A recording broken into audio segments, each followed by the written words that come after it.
Asimismo, hermanos, nos hacemos saber la gracia de Dios que se ha dado a las iglesias de Macedonia, que en grande prueba de tribulación, la abundancia de su gozo y su profunda pobreza abundaron en riquezas de su generosidad.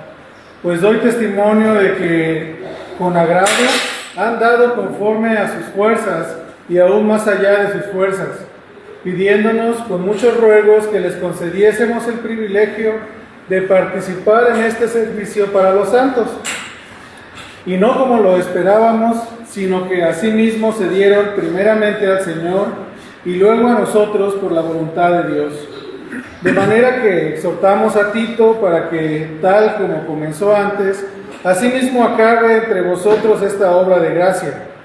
Por tanto, como en todo abundáis en fe, en palabra, en ciencia, en toda solicitud y en vuestro amor para con nosotros, abundad también en esta gracia. No hablo como quien manda, sino para poner a prueba, por medio de la diligencia de otros, también la sinceridad del amor vuestro.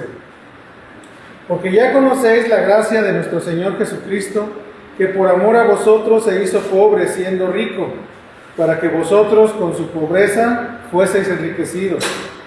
Y en esto doy mi consejo, porque esto os conviene a vosotros, que comenzasteis antes no solo a hacerlo, sino también a quererlo desde el año pasado. Ahora pues llevad también a cabo el hacerlo, para que como estuvisteis prontos a querer, así también lo estéis para cumplir conforme a lo que tengáis. Porque si primero hay la voluntad dispuesta, será acepta según lo que uno tiene, no según lo que no tiene. Porque no digo esto para que haya para vosotros holgura y para vosotros estrechez, sino para que en este tiempo con igualdad la abundancia vuestra supla la escasez de ellos, para que también la abundancia de ellos supla la necesidad vuestra, para que haya igualdad. Como está escrito, el que recogió mucho no tuvo más, y el que poco no tuvo menos. Pero gracias a Dios que puso en el corazón de Tito la misma solicitud para vosotros, pues a la verdad recibió la exhortación, pero estando también muy solícito por su propia voluntad, partió para ir a vosotros. Y enviamos juntamente con él al hermano cuya alabanza en el Evangelio se oye por todas las iglesias. Y no solo esto, sino que también fue designado por las iglesias como compañero de nuestra peregrinación para llevar este donativo, que es administrado por nosotros para gloria del Señor mismo y para demostrar nuestra buena voluntad, evitando que nadie nos censure en cuanto a esta ofrenda abundante que administramos, procurando hacer las cosas honradamente, no solo delante del Señor, sino también delante de los hombres.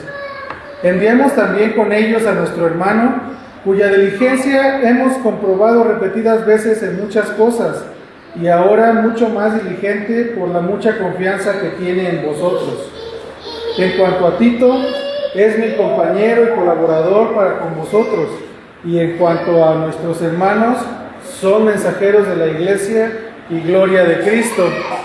Mostrad pues para con ellos ante las iglesias la prueba de vuestro amor y de nuestro gloriarnos respecto de vosotros. Oramos. Nuestro Padre Celestial, te rogamos tu ayuda para este tiempo de la predicación. Rogamos que nos ayudes a tener la comprensión de tu palabra y que podamos asimilar la enseñanza para nuestras vidas, para nuestra iglesia, rogándote que en todo ello tú resultes siempre exaltado y glorificado, Señor. Te agradecemos en los méritos de Cristo Jesús. Amén. Bueno, estamos, como se acordarán, en una serie aquí en este de los Corintios. No hemos estado todos los capítulos, pero vamos aquí, sin perder ahí su capítulo 8, vamos a Hechos 11.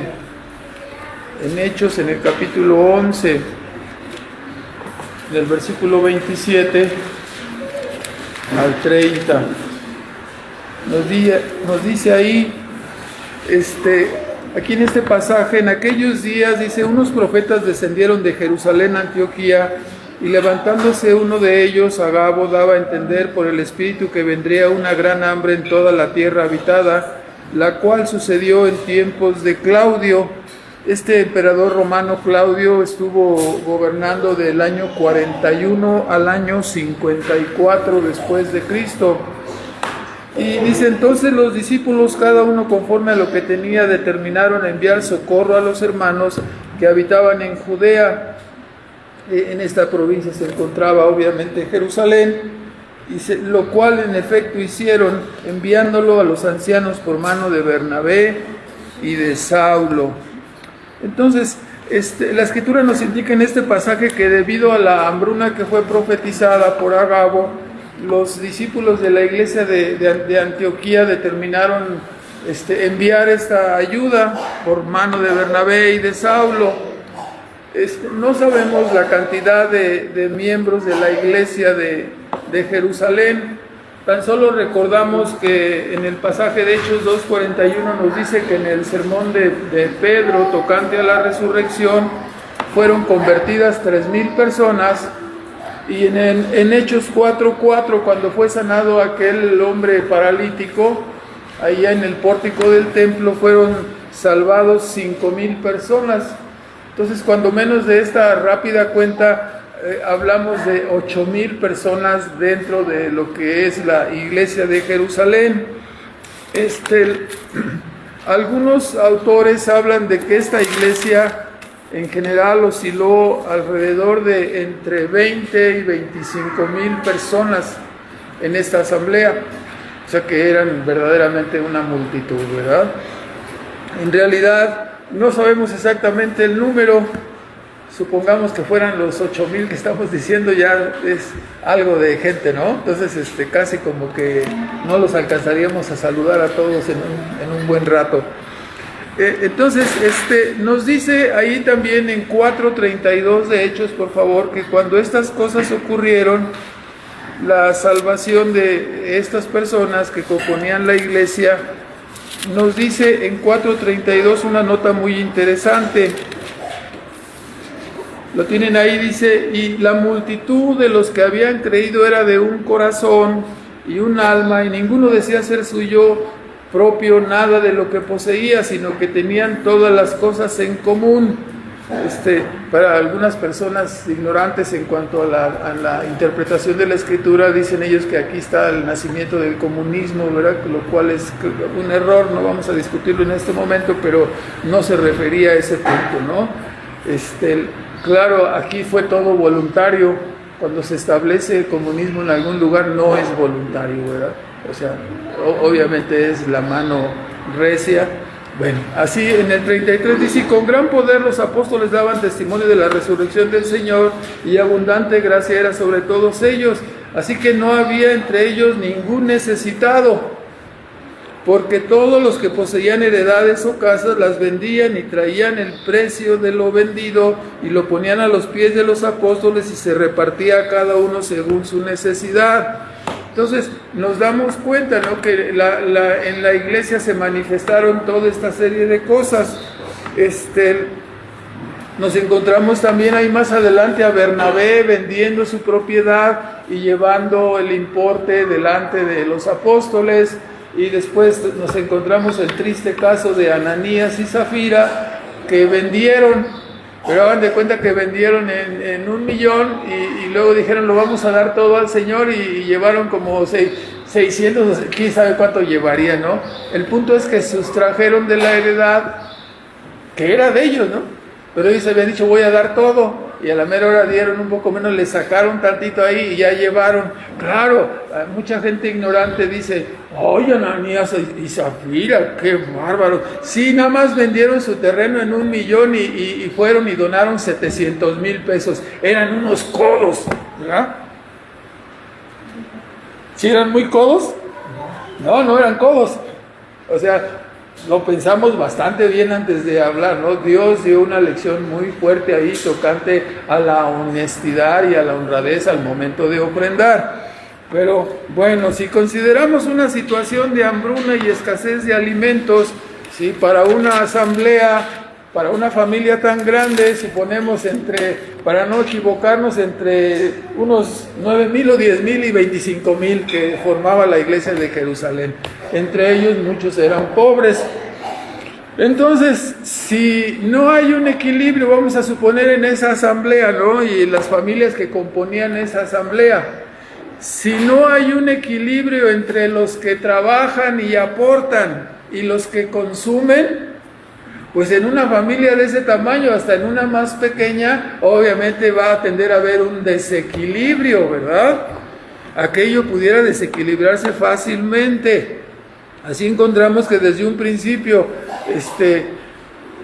cuando el apóstol acudió a aquella reunión en Jerusalén, que nos habla ahí en Gálatas, no lo busquen, bueno, si quieren checar Gálatas 2:10, el apóstol Pablo, después de que fue convertido, se dirigió hacia Damasco y hacia Arabia, predicando durante 3 años.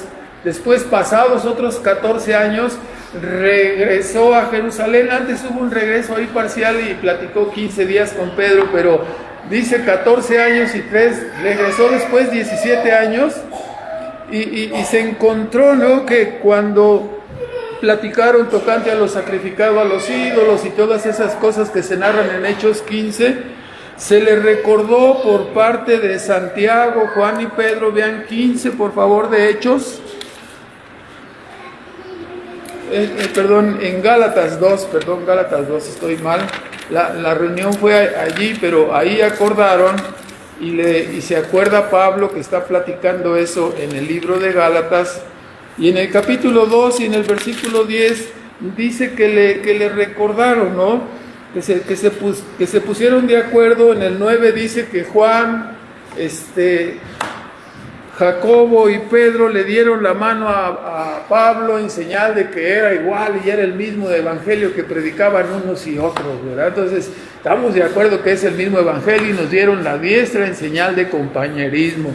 Pero nos dijeron también, dicen el 2:10 de Gálatas, solamente nos pidieron en esa reunión de Jerusalén que nos acordásemos de los pobres, lo cual también, dice Pablo, procuré con diligencia hacer.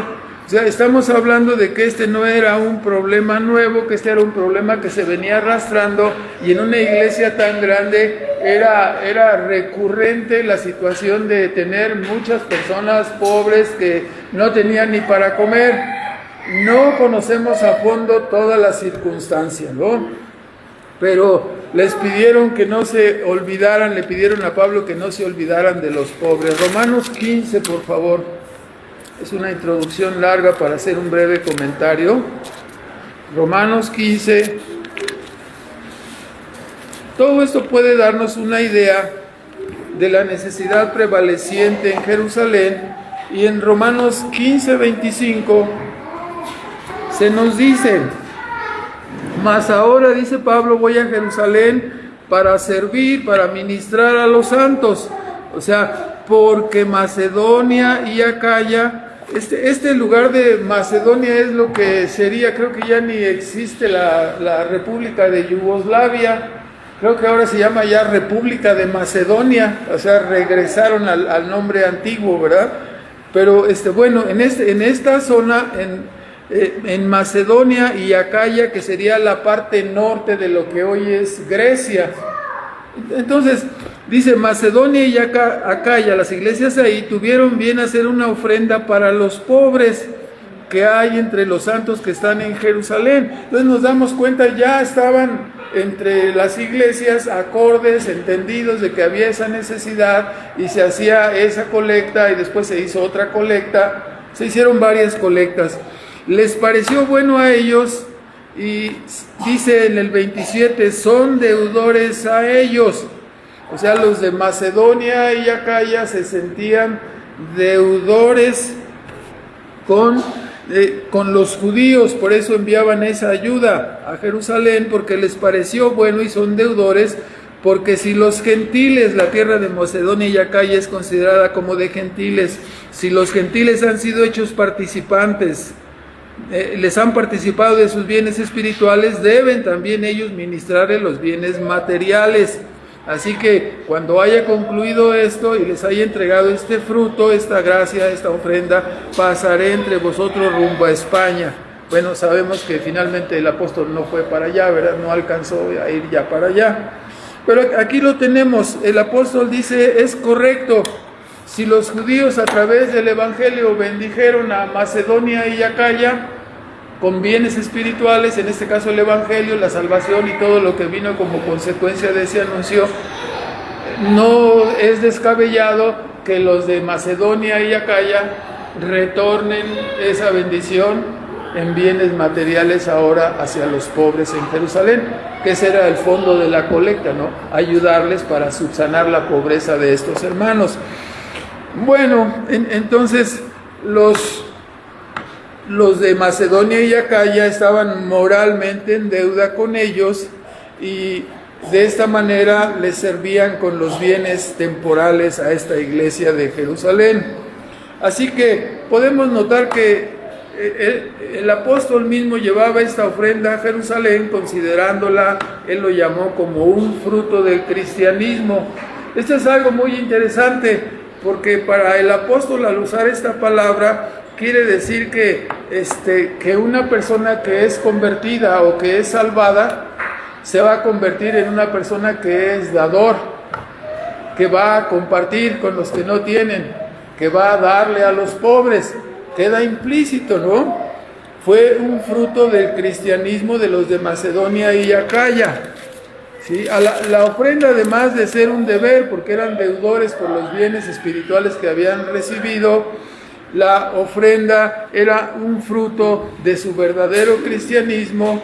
Esto es muy cruel, muy fuerte, ¿no? Pero quiere decir que cuando la persona se dice cristiana, pero no da o no participa, entonces está en serios problemas, ¿no? Porque no está mostrando el fruto verdadero de un cristiano, porque no da, porque no participa. Así de simple, ¿verdad? Muchas personas que han ignorado, no les han enseñado esto, bueno, ahora lo estamos oyendo siempre, ¿no? La ofrenda es la obra de la gracia de Dios en el corazón del hombre. Cuando una persona es salvada, Dios gana su corazón, gana su vida, la persona es persuadida de que su propia vida, sus bienes, sus dones, sus capacidades, todo le pertenece a Dios, por lo tanto empieza a actuar en consecuencia.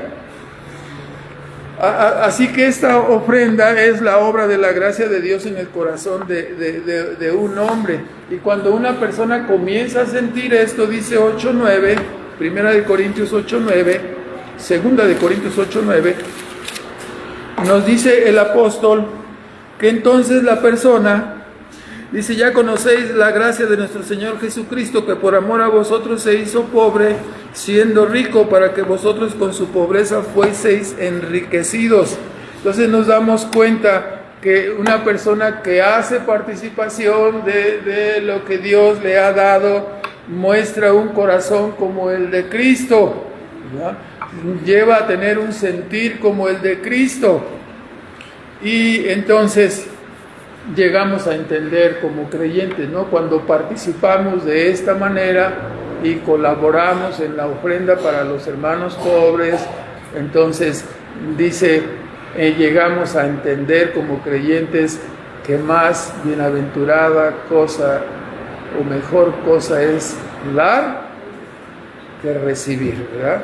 Entonces, así que en esos capítulos 8 y 9, hoy solamente hablaremos del capítulo 8, encontramos las instrucciones más completas para el manejo de las ofrendas cristianas, para el manejo de la generosidad cristiana. En estas ilustraciones o en estas instrucciones, el apóstol pone como ejemplo a las iglesias de Macedonia. Vuelvo a repetir, ¿no? En este caso, históricamente se trata de la iglesia de Filipos, de Tesalónica, de Berea, de Apolonia y de Neápolis. Esas son las iglesias que están en la zona de Macedonia. Esa zona de Macedonia es la zona que era Yugoslavia, y según lo que yo vi en el chismoso, en el Google, dice que se llama nuevamente República de Macedonia, ¿verdad? Entonces, eso yo no lo sabía, ¿verdad? Yo lo conocía todavía como Yugoslavia. Pero bueno, ahí están esas partes. ¿Y qué aprendemos? Bueno, aquí varios consejos nos son dados. En primer lugar, versículo 1 y 2 del capítulo 8. En primer lugar, nuestras ofrendas son motivadas por la gracia de Dios cuando damos a pesar de las circunstancias. Aquí en el versículo 2 dice que los hermanos de Macedonia estaban en la ruina. La palabra usada aquí es que estaban en una profunda pobreza. En el versículo 2, profunda pobreza. Esto es que ellos estaban en circunstancias muy difíciles. ¿Sí? La palabra traducida del griego es que estaban en un estado de mendicidad. Eran personas que estaban muy necesitadas. Entonces, el primer principio aquí: nuestras ofrendas son motivadas por la gracia de Dios cuando damos a pesar de las circunstancias. En este caso, los de Macedonia estaban en un estado de mendicidad, ¿sí?, de extrema pobreza, pero tuvieron gran gozo y una abundancia de generosidad. Dios no nos dice en estos versículos cuánto fue lo que dieron los de las iglesias de Macedonia. Solamente nos dice la apreciación que Dios tuvo de la dádiva que las iglesias de Macedonia dieron. No se nos dice cuántos millones de dólares fueron. Se nos dice que a los ojos de Dios ellos dieron estando en una condición de mendicidad, y Dios apreció grandemente esa acción. No era lo importante que la cantidad, sino la actitud y la acción de ellos, ¿sí? Estando en grande prueba de mendicidad, de extrema pobreza, tuvieron gran gozo y fueron abundantes en su generosidad. Quiere decir que probablemente si traían, voy a hacer números, ¿no? Si traían 14 pesos en la bolsa, ¿no?, y dieron 13, solamente se quedaron con ¿cuánto? Con un peso, ¿no? Estoy poniendo una ilustración, esos números no están aquí, pero lo que nos dice es la manera como Dios apreció la actitud de ellos. No hay cantidades, simplemente se nos dice que para los ojos de Dios ellos dieron en una forma abundante, tuvieron gran gozo y una abundancia de generosidad. La cantidad no se nos dice, sino la valoración que Dios concedió a esta ofrenda. Si leemos Lucas 21, sin perder ahí en el 8 donde estamos de Primera de Corintios, en Lucas 21, 1 al 4 se nos habla de la historia de aquella mujer que dio 2 blancas, 2 moneditas de muy poco valor. Lucas 21, 1 al 4, dice: levantando los ojos, 21:1, nuestro Señor Jesucristo vio a los ricos que echaban sus ofrendas en el arca de las ofrendas, y vio a una viuda pobre que echaba allí 2 blancas, una moneda, la moneda de más pequeño valor que había en el sistema de monedas ahí en ese tiempo. Dice: en verdad os digo que esta viuda pobre echó más que todos, porque todos aquellos echaron para las ofrendas de Dios de lo que les sobra, mas esta de su pobreza echó todo el sustento que tenía. Entonces no estamos hablando de cantidades aquí, lo que se refiere el apóstol Pablo, ¿no? Esta mujer echó todo lo que tenía. O sea, tú puedes estar abundando en billetes y en dólares y puedes agarrar un puño de $2, echarlo, y otro puño de dólares, y dices: ¿te fijaste cuánto eché? Y la otra echó 2 moneditas, pero echó todo su sustento. El otro de tantos billetes que salían agarró un puño y otro puño, y todavía seguía reborboteando el puño de billetes, ¿no? ¿Cuánto dio? De lo que le sobraba. Y la mujer dio lo que tenía, ¿verdad? Entonces, a los ojos de Dios nos está diciendo que era todo lo que tenía, y los otros echaban grandes cantidades, pero era lo que les sobraba. En este caso, la ofrenda de los de Macedonia era un acto abundante de generosidad a los ojos de Dios, quien sabía su condición de pobreza. Y hermanos, es que es muy común escuchar personas justificándose. Así hemos escuchado comentarios, no vamos a decir nombres, no se preocupen, no se trata de esta iglesia, no vamos a decir nombres, ¿verdad? Tengo muchas anécdotas, pero no las puedo contar en este momento, ¿no? Entonces, con eso de los nombres, ¿verdad? Les voy a contar una muy breve, ¿no? Había un ministro que, según la ofrenda era secreta, pero este ministro se las gastaba bastante largas, ¿no? Porque él tenía identificados sobres de colores. Entonces la ofrenda era secreta, pero ya sabía el qué sobre de qué color le había dado a cada quien.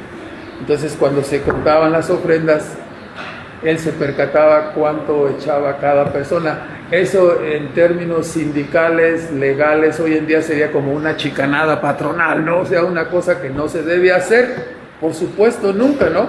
Porque la ofrenda es secreta. Pero lo que escuchamos muchas veces en el ámbito de las iglesias evangélicas es que hay personas que dicen, es que ahora no di porque, ¿por qué? Porque ahora no me alcanzó, porque ahora no tengo, ¿verdad? Entonces, pueden pasar largos meses, largas semanas, como la ofrenda es secreta, nadie se da cuenta, ¿no? Aparentemente nadie se da cuenta. Obviamente Dios se da cuenta de todas las cosas, ¿no?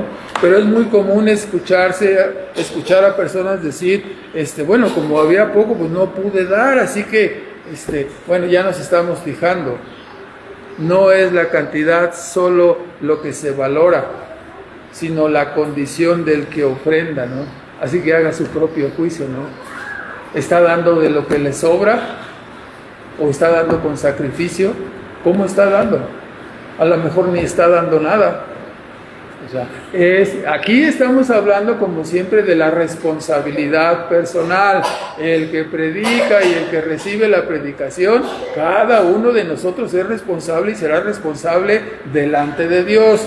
Ahora, en segundo lugar, nuestras ofrendas son motivadas por la gracia cuando damos con el corazón y damos con entusiasmo, es decir, damos de buena gana. ¿Ya? Dice aquí en el versículo 3 y 4, dice pues doy testimonio de que con agrado han dado conforme a sus fuerzas y aún más allá de sus fuerzas. Estos de Macedonia eran tremendos, ¿no? Eran muy bondadosos y muy entusiastas para dar, pidiéndonos con muchos ruegos que les concediésemos el privilegio de participar en este servicio para los santos. Me acordé cuando trabajaba en la Comisión Federal de Electricidad, no voy a decir en cuál de todas, ¿no? Pero que decían ahí, vamos a hacer una cooperacha para esto, para el otro, y de repente tú veías que de una bola gigante, todos iban y la cooperacha, ya nada más quedaban 3 o 4, ¿no? ¿Por qué? Porque todos se hacen ojo de hormiga a la hora de cooperar, a la hora de dar. Los de Macedonia no eran así. Los de Macedonia estaban diciendo, apúntanos a nosotros, nosotros queremos dar, nosotros queremos participar, no me vayas a dejar afuera, yo quiero entrar a participar. ¿Me explico? Nos damos cuenta cuán diferente, ¿no? Eso era lo mejor, ¿no? Tenían un corazón dispuesto. Una persona puede dar con un corazón avaro, y aunque diera una gran cantidad, su actitud avariciosa indica que le hubiera parecido mejor no dar nada, pero se ve forzado a participar, ¿no? Nos reímos de algunos lugares, perdón por la expresión, pero nos reímos, hemos visitado muchas iglesias en muchos lugares, ¿no? Y en algunos lugares acostumbran usar un palo con un costalito ahí, alfolío, no sé cómo le dicen, y los que recolectan la ofrenda andan así pasando. Entonces de repente te ponen la ofrenda ahí, y tú como que te haces y casi que te pique el pescuezo, ándale, ponle ahí, ¿verdad? Están obligando, forzando a las personas. Y el que recoge está ahí y no se mueve y te mueve aquí enfrente de ti, casi te empuja, ¿no? Órale, suéltale, y el otro no sale, tratando de jalar, no sale, ¿no? Yo creo que a ver quién se cansa primero, si el que trae el costalito o el otro de sacar la mano de la bolsa que no sale ningún billete, ¿verdad? Los de Macedonia no eran así, ¿no? Tenían un corazón dispuesto. Una persona puede dar mucho, pero si lo da con avaricia, como si pensara que fuera mejor no darlo. Cuando nos evadimos, cuando damos a fuerzas, cuando damos por obligación, entonces ya se arruinó nuestra ofrenda. Estos macedonios pedían ser incluidos, no se escondieron. Les decía yo a los hermanos en la mañana hablando de este tema ahí en Querétaro, ¿no? Que cuando estaban en una fábrica así decían, ¿no? De repente, vamos a hacer cooperacha porque esta persona así, y estaban, ¿no? Y cuando sacaban así para la cajita, lo que sea, para poner la cooperacha, ya cuando volteabas ya había menos de la mitad de los que estaban. Unos se fueron al baño, otros se fueron para acá. ¿Qué indica eso? Que no querían cooperar, que no querían dar, ¿no? Y algunas personas así son, ¿no? A la hora de dar, se desvanecen, se hacen para un lado, ya terminó, ya. Es delante de Dios, ¿no? Dios no mira la cantidad, pero sí observa el corazón del que da. Es una ofrenda voluntaria, algo que la persona quiere dar, que tiene disposición de dar. O sea, si tú no tienes la disposición de dar, hermano, yo les digo, no se vayan a ofender, no se vayan a sentir aludidos. Hermanos, Dios no necesita nada de nadie. Dios no necesita lo que usted va a poner en su ofrenda. Si usted no lo quiere dar, quédeselo. ¿Sí? Algún día, al hacer cuentas con Dios, veremos, ¿no? Si como es una mayordomía, vamos a ser acusados ¿de qué? Si Dios nos da todo, ¿quién te da la vida? ¿Quién te sustenta? ¿Quién te capacita para respirar? ¿Quién te capacita para caminar? ¿Quién te capacita para que no te duela la cabeza? Para que puedas tener salud, no tengas enfermedad, para que sigas viviendo. Tienes 10, 15, 20, 30, 40 años. ¿Quién te ha dado esa vida? ¿Tú te la has autodado? Es Dios. Y a la hora de dar, dice, a ver, vas a dar para mi causa en mi reino. No sale. Ya se me atoraron las dos, ya ninguna sale. Dios sabe lo que hay en nuestros corazones, ¿no? Si estamos dando con alegría, si estamos dando de todo corazón. La ofrenda es voluntaria. Es algo que la persona quiere dar. Cuando usted entra a pasar, a dejar la ofrenda, mi pregunta para usted es, ¿quiere dar? ¿Quiere dar? ¿O solamente está pasando porque, no, qué tal si me ven que todos pasan y yo no paso? Por eso la táctica, ¿no? De ir con cada persona por cada fila así, empujándole, obligándole. Nosotros, así como ustedes, tenemos la caja ahí en un rincón. El que quiera dar, que dé. El que no quiera dar, que no dé. Usted y yo responderemos delante de Dios por lo que damos o por lo que dejamos de dar, por nuestra ofrenda sacrificada o por nuestro robo en no dar nada. Hasta ahí lo ponemos ahorita, ¿no?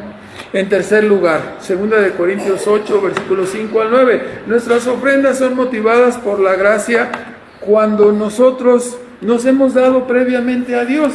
Dice el apóstol Pablo, dice, y no como lo esperábamos, 8:5, sino que así mismo se dieron primeramente al Señor y luego a nosotros por la voluntad de Dios.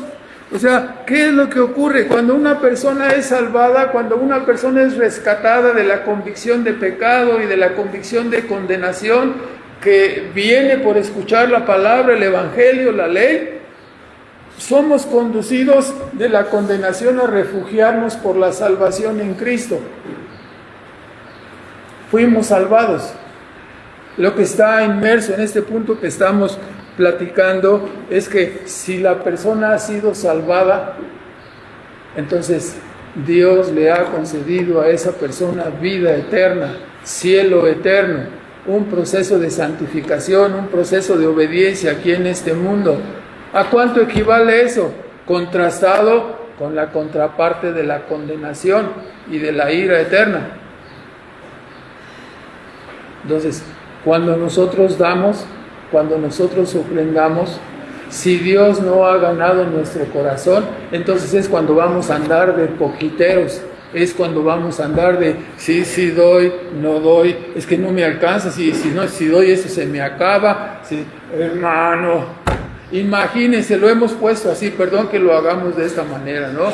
Pero lo hemos puesto. Hay personas que son ministros y que son misioneros en otra ciudad, en otro país, en otros lugares, ¿sí? Y que tienen que recibir un sustento. Son sustentados por las ofrendas de las iglesias. Cuando usted ve aquí a un misionero de otro país, principalmente de los Estados Unidos, este hermano tiene un resto de dinero, trae 2 carros y trae una camionetota ¿sabe de dónde viene todo ese dinero que él recibe? Él recibe un salario puntual desde las iglesias o la iglesia que lo envía. La iglesia de su ciudad, de donde él fue enviado, es responsable de su sustento. Si esa iglesia deja de dar el sustento para él, ¿qué va a pasar? Se va a caer. ¿Me explico? O sea, nosotros hemos visitado algunos lugares donde están bien contentos. No, hombre, va a venir el misionero, qué bueno. En esos lugares, algunos de los que hemos visitado, decían, no, es que ese misionero sí es bueno porque ese recibe su dieta, recibe su dieta y ahí agarra y a cada ministro de por aquí donde andamos le da su cantidad, ¿no? Ese sí es buen misionero, dicen los que están por allá recibiendo, ¿verdad? ¿Me explico? Es la obligación de los hermanos de allá sostener a los hermanos de acá, a los ministros de acá. No, hermanos, es la obligación de la iglesia. Es la obligación de la iglesia sostener a su ministro. Algunas iglesias se olvidan completamente, lo hemos puesto en forma irrisoria, ¿no? ¡Ay! La esposa del pastor, ya viste, trae zapatos nuevos otra vez. ¡Híjole! ¡Ay! Ya el pastor cambió carro. ¡Híjole! ¿Qué quisieran? ¿Que ande sin zapatos?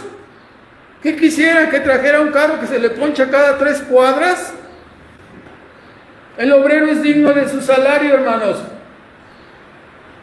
Cuando colaboramos para la ofrenda es para la gloria de Dios y se tiene que sostener a un ministro. ¿Sí? Por eso es muy importante, cuando nosotros vamos a hacer la obra misionera, nosotros no vamos a recoger el dinero de los hermanos donde vamos a hacer la obra misionera. ¿Me explico? No vamos a barrer el dinero de ellos. ¿Quién paga los viajes misioneros? Las iglesias locales. Nuestras iglesias locales tienen esa carga y ese privilegio y esa bendición. Cuando ellos ya sean establecidos y tengan su sustento, esté en orden, entonces se nombrará un ministro y se les encomendará la gracia y seguirán adelante su camino. Pero mientras tanto, las iglesias que mandan a la obra misionera son responsables de los ministros. Por eso qué vergüenza, ¿no? Aquí haremos un montón de iglesias, pero casi no hay iglesias misioneras, ¿verdad? Cada quien está encerrado en su lugar. Donde quiera que vemos, si viajamos a un lugar en alguna parte de Europa, gringos, ingleses. Si viajamos a Sudamérica, si viajamos a Centroamérica, si viajamos en México, misioneros. ¿De dónde son esos misioneros? En su mayor parte norteamericanos. Eso quiere decir que los codos gringos, ¿sí? Con el dinero de los codos gringos, de ellos malvados, con su carota fea y todo lo demás, de ahí se sostienen todos los misioneros que andan aquí en Centroamérica, en Sudamérica, para predicar el Evangelio a todas las naciones debajo de donde ellos están. Claro, son unos amargados, son unos infelices, me caen gordos, sí. Pero recibimos a los misioneros y su labor y su dinero también y su esfuerzo y su vida desgastada aquí en todos los países. Deberíamos estar orando ardientemente por ellos para que la obra continúe. La obra en México habría de ser realizada por los ministros y los pastores mexicanos. En esa parte nuestras iglesias han tratado de hacer un esfuerzo.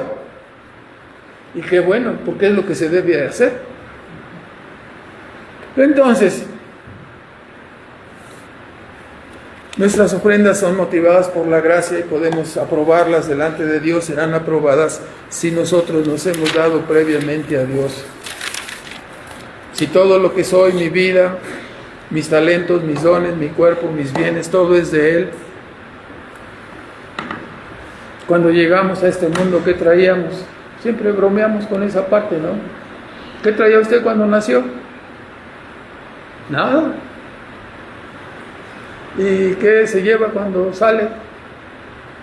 Ya hemos visto muchos hermanos partir. ¿Qué se llevan? Nada.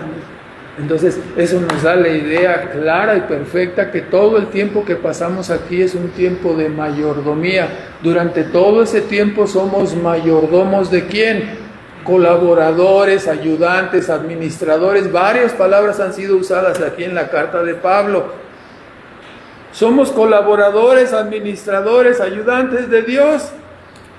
¿Verdad? Entonces, durante todo ese tiempo somos sus mayordomos. ¿Sí? Y les recomiendo que vuelvan a darle una repasadita al pasaje en los evangelios del mayordomo infiel, ¿verdad? ¿Por qué? Porque un mayordomo, sabemos que es un mayordomo, es un capataz. Haga de cuenta que uno de los ranchos que usted tiene, ya tiene su rancho y pone ahí un mayordomo, ¿no? Pone ahí un capataz y le paga un salario y le encarga las vacas, el pasto, la alimentación, el agua, el riego de las plantas, la hortaliza, de los árboles frutales, que atienda a los animales, que sirva la comida. Si usted llega y encuentra todos los animales tumbados y se asoma a los barriles, a los medios barriles que deberían estar llenos de agua y no tienen, y los animales ya están tumbados, ya medio muertos, ¿qué pasó? El mayordomo, ¿qué hizo el mayordomo? Se le olvidó echarles agua y los animales se murieron. ¿De quién fue la culpa? Del mayordomo. Usted va a querer agarrar al mayordomo y a darle 3 vueltas en el pescuezo porque se le murieron todos sus animales, ¿verdad? O si no les dio de comer, o si no los encerró, si no regó, se le secó toda la milpa, se echó a perder la bomba del pozo porque no la pagó. O sea, hay mayordomos. Si el mayordomo no trabaja bien, el dueño y el patrón de ahí, ¿qué va a pasar? Se va a enojar, ¿verdad? O usted va a contratar un mayordomo que haga lo que quiera. Venga cuando quiera, trabaje cuando quiera, trabaje de la manera que a usted le parezca bien. O sea, hermanos, ese sería un inconverso, ¿verdad? El mayordomo verdadero es el mayordomo que trabaja y sirve a su patrón en conformidad, como sirviendo como para Dios, porque por Dios seremos juzgados, ¿no? Entonces, toda nuestra vida representa una mayordomía, porque nada trajimos y nada nos vamos a llevar. Dios ha puesto en nuestras manos esposa, hijos, dones, dinero, bienes, talentos, y nosotros somos los mayordomos, los administradores. Usted lleva la cuenta de cuántos millones han pasado a sus 50 años de edad, o los que usted tenga, cuánto dinero ha pasado por sus manos. ¿Lleva la cuenta? Sí, es mucho dinero, muchísimo dinero. Entonces, de todo eso que Dios le ha dado, Dios le va a decir, a ver, vamos a hacer cuentas. ¿sí? Y Dios le va a hacer la cuenta. Mira, tú empezaste a trabajar y a recibir dinero en esta fecha. Recibiste, va a poner una cantidad estratosférica ahí. ¿Qué hiciste con eso que te di? Todo era mío, dice Dios. Te lo di para que lo administraras. ¡Ay, ay, ay! El administrador va a rendir cuentas, ¿no? ¿Qué hizo? ¿Se lo gastó? ¿Lo despilfarró? ¿Lo escondió? ¿Se ensoberbeció y dijo, no, todo esto es mío, ¿no? Nadie sabe que Dios es el que me ha dado todo esto. Todo es mío. Es mío. Sí. Así como tenemos varias nietecitas y casi todas tienen el mismo problema, ¿no? Que todos dicen, agarran una cosa y que dicen, mío. ¿Sí? Mío. Aunque sea de otra persona, el administradorcito dice siempre que, mío. ¿Sí? Lo malo es que hay administradores que ya tienen más de 30, 40 y 50 y siguen diciendo lo mismo que los bebés, ¿verdad? Piensan que lo que tienen es mío, mío, mío. ¿Sí? Hasta que Dios les dice, ven, vamos a rendir cuentas de todo lo que he puesto en tus manos. ¿Qué has hecho con él?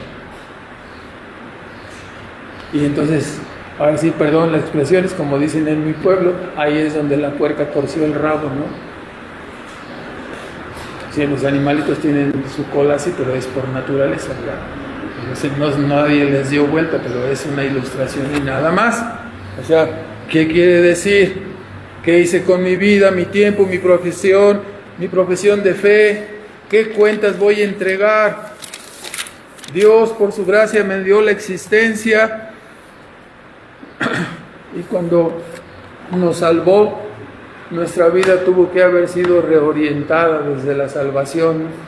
Yo entiendo que como personas inconversas no podemos rendir buenas cuentas delante de Dios, ¿no? Porque despilfarramos mucho, echamos a perder mucho, descuidamos.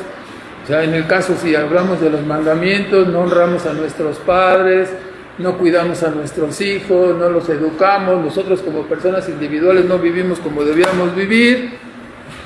Entonces, somos mayordomos. Al final de nuestra vida nos van a llamarlo. Si hemos sido salvados y reconstruidos a la imagen y semejanza de Cristo, eso debió haber marcado una línea divisoria entre nuestra vida anterior y nuestra nueva vida en la obediencia de Cristo, nuestra nueva identidad como hijos de Dios, ¿no? Vamos a suponer, es lógico que si uno ve su vida del parteaguas de la salvación hacia atrás, vamos a encontrar puras tragedias, ¿no? Puras cosas horribles. Pero yo espero, ¿no? Y la finalidad es que reflexionemos que de la salvación en adelante pueda encontrarse de nosotros que somos buenos administradores y que el día que Dios nos pida cuentas no encontrará ahí despilfarradores, defraudadores. Eso sería atrás, ¿verdad? Pero ahora como creyentes ya no. ¿Sí? No somos dueños. Siempre pongo yo la ilustración esa de qué mal nos cae, ¿no? Cuando vamos así a un rancho de esos grandotes que están muy bonitos y sale el caporal, ¿no? Así con sus botas vaqueras y su camisa de cuadros y diciendo que se le ofrece con un sombrerote de eso, ¿no? O sea, ¿cómo se está portando? Como si él fuera ¿qué? Y uno sabe que no es el dueño, que es el mayordomo nomás, ¿no es cierto? Pero el otro se comporta así. ¿Cómo nos cae? Dígalo sin miedo, nos cae gordo, ¿verdad? Porque es sangrón, porque es pesado, porque se porta como si fuera dueño, porque se porta como si todo lo que tiene ahí fuera de él es más que un gato, así decimos, ¿no? Caen gordos. Sí, ahora imagínense como creyente, ¿no? Somos criaturas de Dios. Él es dueño de todo, de nuestra vida, de nuestros talentos, de nuestros dones, para que nosotros nos compremos nuestras botas y nuestra camisa cuadrada y empecemos a caminar así como dueños. ¿Dueño de qué? También nosotros caemos gordos cuando somos así, ¿verdad? Porque no somos dueños. Vamos a rendir cuentas de todo. Entonces, solo somos colaboradores, siervos, mayordomos. Les daré a los hermanos, porque en uno de esos viajes a Centroamérica, los hermanos están muy habituados a llamar al pastor siervo. Entonces yo me sentía como casi como oveja cuando me decían siervo. ¿Quién sabe a quién le hablarán? Era a mí el que me estaban hablando, ¿no? Como en lugar de pastor te dicen siervo, servidor. Es una buena palabra para ponernos en la... Eres el servidor, porque hay muchos que dicen, no, yo soy el pastor, y se inflan así, ¿no? Para caminar, que yo soy el pastor aquí, ¿no? Tú eres el siervo, tú deberías ser la persona que más sirve, la persona más humilde, la persona que pone el ejemplo, la persona que va por delante. Eso es lo que deberíamos ser. Y algunos identifican el puesto de ministerio como el jefe de todos ahí, el que dice, el que decide. No, ya estamos mal, ¿verdad?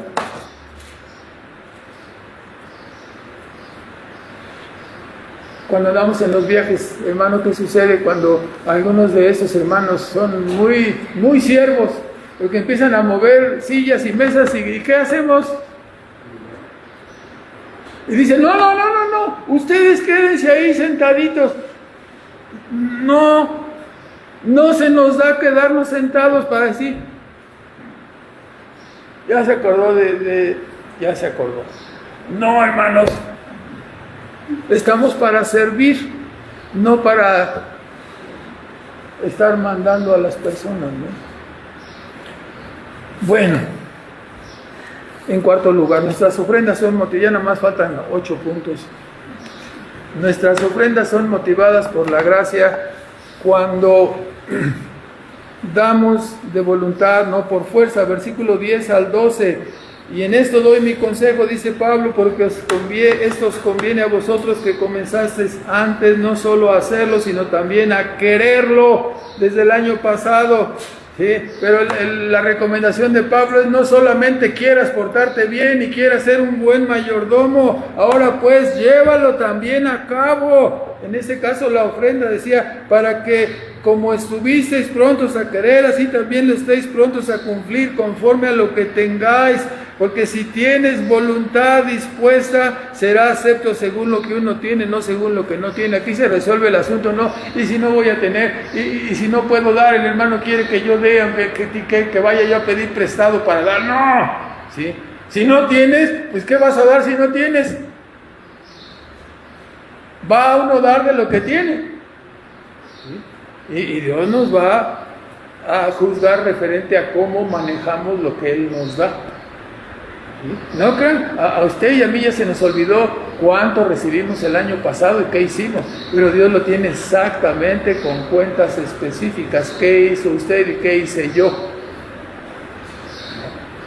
Entonces, no basta aquí, así como en el fútbol, ¿no? Dice, no, el chiste es que tú le eches ganas y que corras o sea, aunque nunca ganes nada y siempre quedemos eliminados del mundial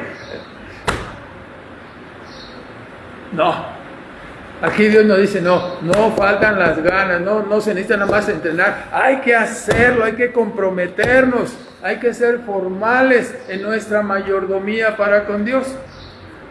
No basta tener buenos deseos y proyectos si siempre son truncados, ¿no? Porque por los problemas, por la adversidad. Hay personas que he escuchado decir, si yo tuviera lo que tú posees, yo daría más, sería más fiel que tú. Todo esto es incorrecto. Si no eres fiel en lo poco, dice el Señor, tampoco serás fiel en lo mucho. Lucas 16:10, ¿no? O sea, si tienes 100 pesos y los maladministras, aunque pusiéramos 100 millones de pesos, igual los echarías a perder de la misma manera de mal administrar, ¿no? La realidad es que si no somos fieles en lo poco, si usted se entera que la persona que le va a dar, a la cual le va a dar bienes eternos, propiedades eternas, privilegios eternos, y luego, a ver, y tráeme su comportamiento aquí en la tierra, ¿no? Luego, mira, le dimos todo esto en lo terrenal, esto lo echó a perder, esto lo vendió, aquí se le perdió esto, aquí hizo un mal negocio, aquí lo despilfarró. ¿Le vas a dar los bienes eternos? Pues no. A menos que queramos pensar que Dios sí nos lo va a dar, aunque nosotros nos portemos mal y administremos mal, ¿no? ¿Sí será así? Pasen en los que se portaron mal, pasen en los que administraron mal, reciban sus coronas, reciban sus recompensas, aunque se hayan portado mal y hecho todo mal, hubieran robado todo, echado a perder todo, pásenle para que reciban sus recompensas. ¿Así dice 1 Corintios 3? No, dice que nuestras obras serán probadas por fuego, todo lo que hemos hecho. Si permanece, recibirá recompensa su obra, y si no, será quemado. Entonces, hermano, ¿qué pasará con mi vida? ¿Qué pasará con la suya? ¿Qué pasará con lo que Dios ha puesto en su mano? ¿Qué lo hemos hecho?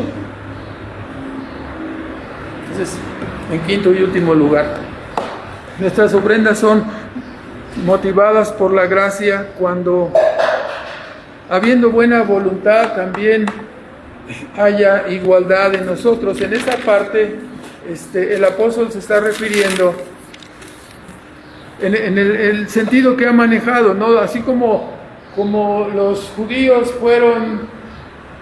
hicieron lo correcto al transmitir el evangelio a los gentiles, ¿sí? Y todo eso les costó a ellos. Ahora los gentiles que recibieron el evangelio y los judíos tienen necesidad, hacen bien en también dar para la necesidad material de ellos, que están ahorita en necesidad de hambre, es lo que dice Pablo, ¿no? Para que haya de esta manera igualdad. Tú recibiste beneficio de ellos, los beneficios, tú le estás dando ahora lo que tú tienes, y de esta manera hay igualdad, hay reciprocidad. Pero platicábamos con los hermanos, ¿no? A veces nos enseñaron en nuestra casa lo que se llama la ley del asadón. Todos sabemos que es un asadón. Es un instrumento que usan los jardineros, pero el asadón lo tiras y siempre jala para acá. Lo vuelves a tirar y jala hacia ti, ¿verdad? O sea, no puedes echarle para allá con el asadón. El asadón siempre, hay algunos que usan siempre la ley del asadón para todo, ¿no? Todo, sí, jala para acá, para el ego, para mí, para acá, jala también tú también, ¿sí? Tú pones, y de tal manera que la persona tiene pura ley asadón y todo es para acá. Así dicen en el mundo los jóvenes, ¿no? Así decían también los jóvenes en la antigüedad, todo para el vencedor y todo para acá. Entonces, lo que Dios nos dice, lo que Pablo nos dice, trayendo un ejemplo del Antiguo Testamento, cuando fue dado el maná para los israelitas durante 40 años, nada más 40 años, ¿no? En el desierto fueron alimentados. Salían a recoger el maná y unos recogían poco y otros recogían mucho, pero a la mera hora de medirlo para que cada uno se alimentara, el que recogió poco no le faltó y el que recogió mucho no le sobró. ¿Sí? Esa es la igualdad que Dios hace, ¿no? No sé si me explico. Entonces, de esta manera, ¿no?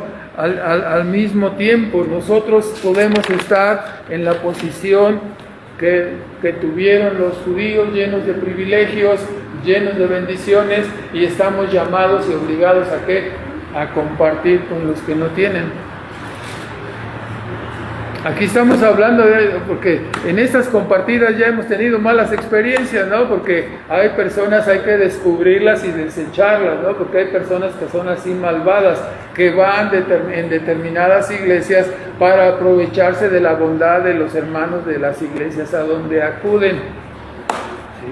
Sobre todo esas iglesias donde hay personas que les encanta, ¿no? Siempre están en bancarrota, siempre no les alcanza su dinero y siempre andan pidiendo prestado a los hermanos, a este, al otro y al otro y al otro, y siempre piden prestado y nunca pagan.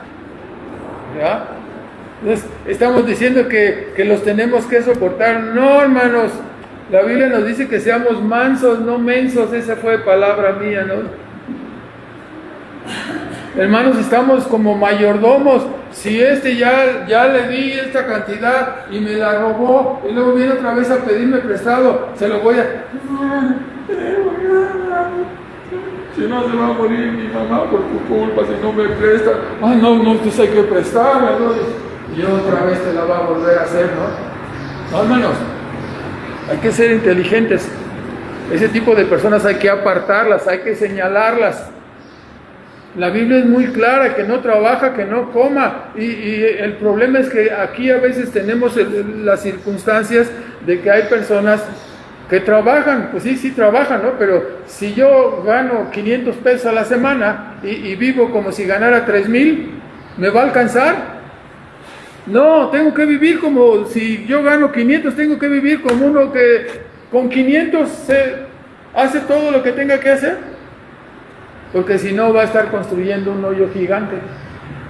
¿Quién va a tapar ese hoyo?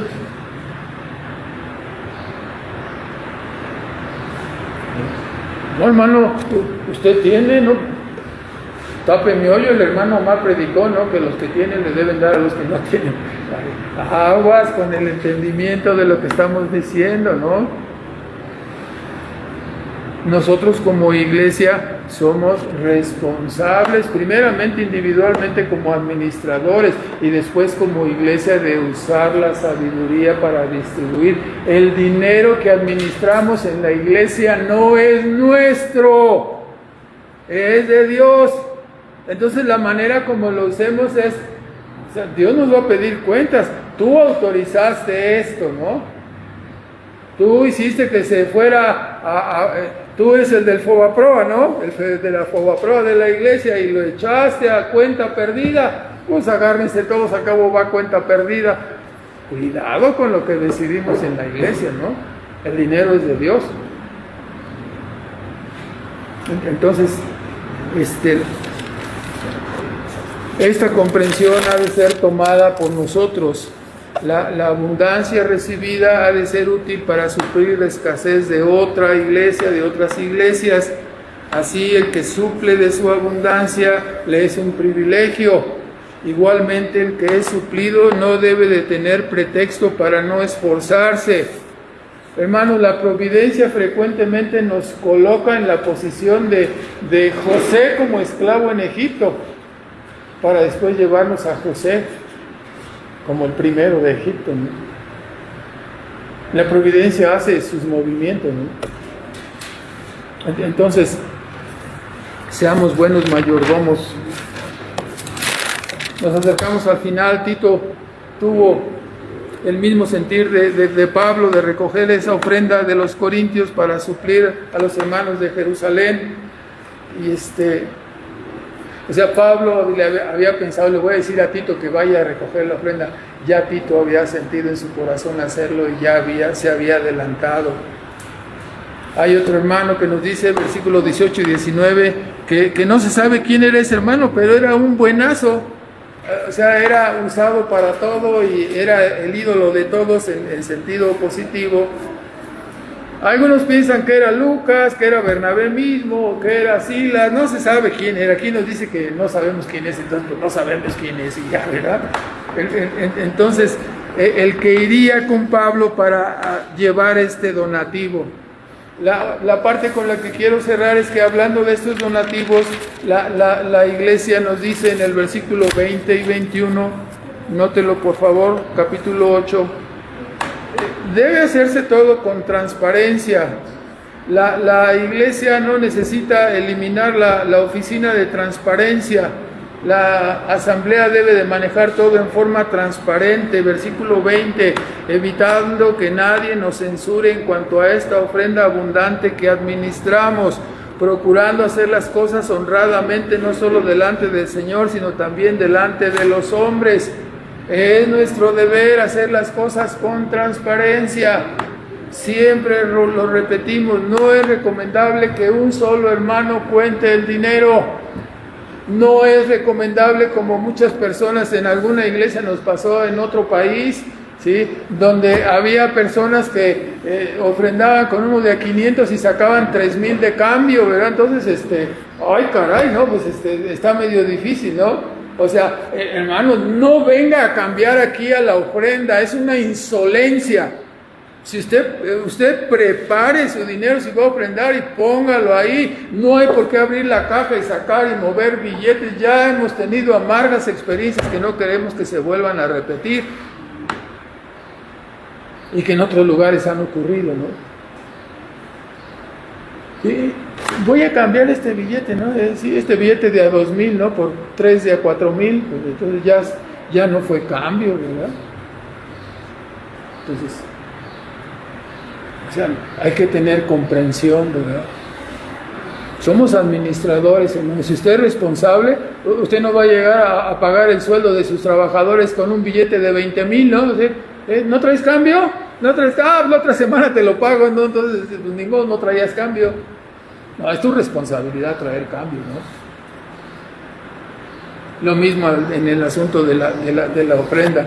Hermanos, manejarse todo para que no haya censura, y dice en el versículo 21, procurando hacer las cosas honradamente, no solo delante del Señor, sino delante de los hombres. ¿Por qué? Por eso rendimos cuentas, por eso publicamos un estado de cuentas solamente en el grupo de la membresía. ¿Verdad? ¿Para qué? Para que estén enterados cuánto entra, cuánto sale, y sepan lo que hay en la asamblea. No debe ser un secreto, debe ser abierto entre la membresía. ¿Por qué? Porque si no somos transparentes y si no sabemos, de repente había cierta cantidad y esa cantidad ya se esfumó, ay caray, pues ¿qué pasó aquí? O si uno cuenta y pues dice, no, pues yo nomás conté 1,200, pero otra persona que lo oye, la persona echó 10,000 y el otro encontró 1,200 de ofrenda. ¿Cómo puede ser eso? ¿Qué pasó con la diferencia? Pues ya se puede usted imaginar, podemos pensar lo que queramos, ¿no? Pero en una iglesia, cuando son las cosas así, hermanos, las iglesias se desaniman, las iglesias se hartan, las iglesias fracasan, porque no se hacen las cosas con transparencia, ¿sí?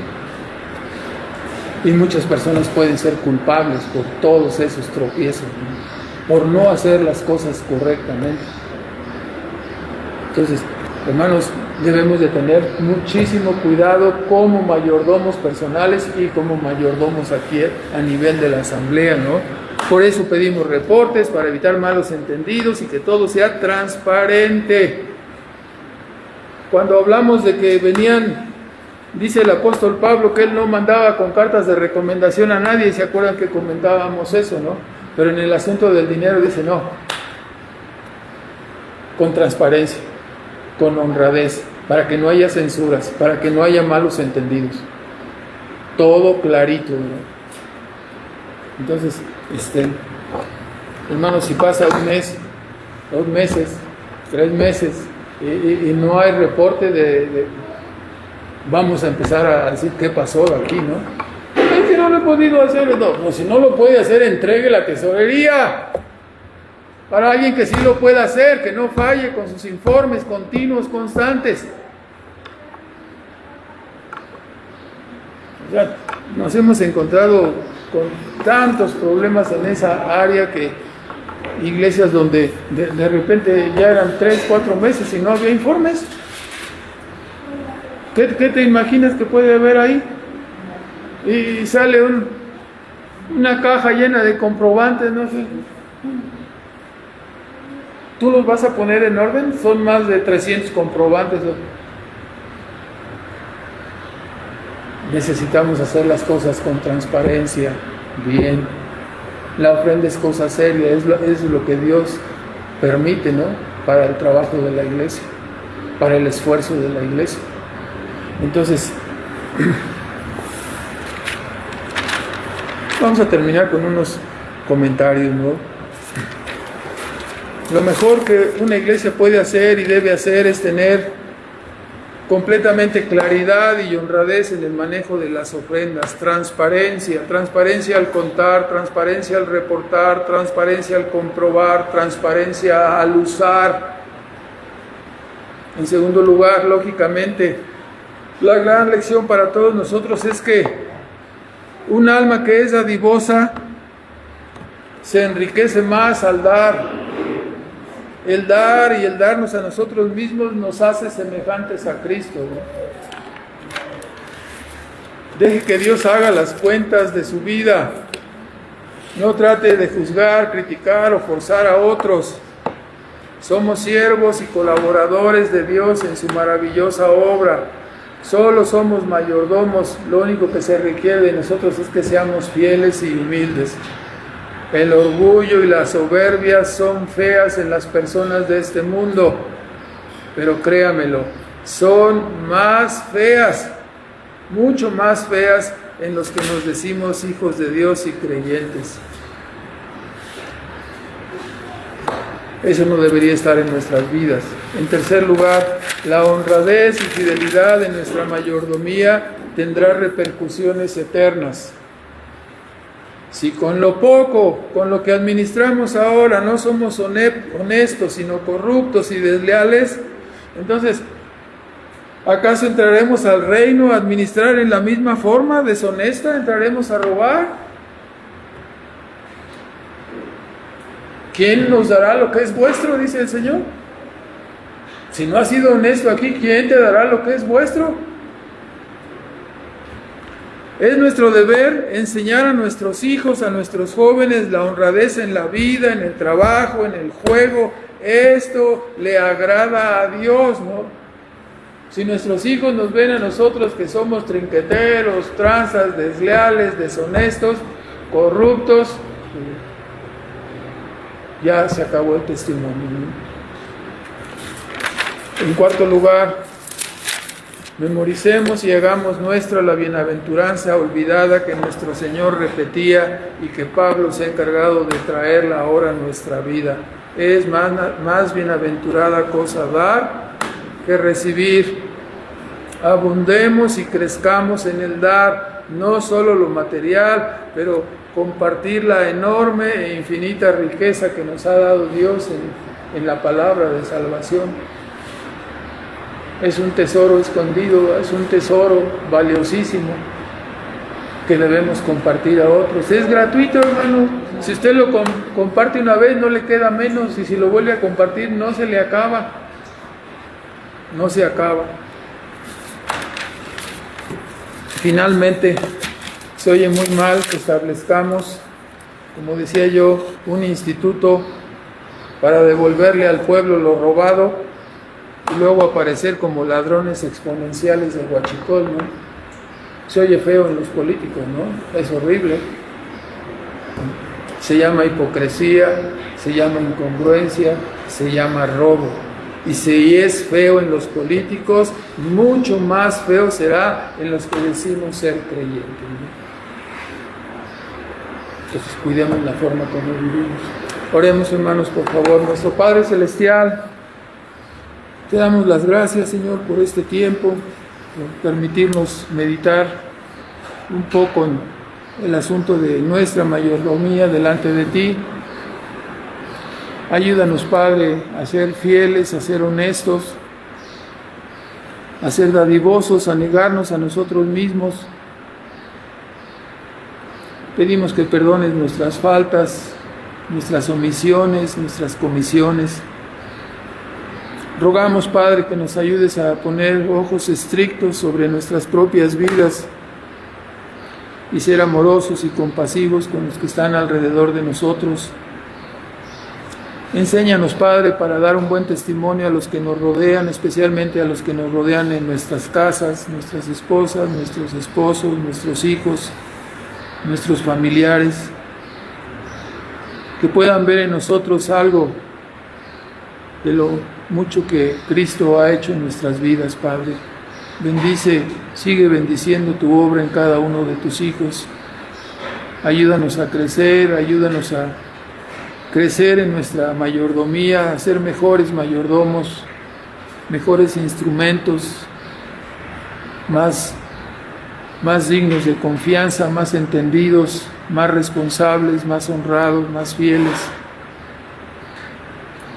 Y perdona, Señor, nuestras muchas faltas, Señor. Te rogamos que bendigas tu palabra, que nos ayudes a examinarnos a la luz de ella y que podamos hacer cambios y modificar para la gloria de tu nombre. Te lo pedimos en Cristo Jesús y te damos las gracias.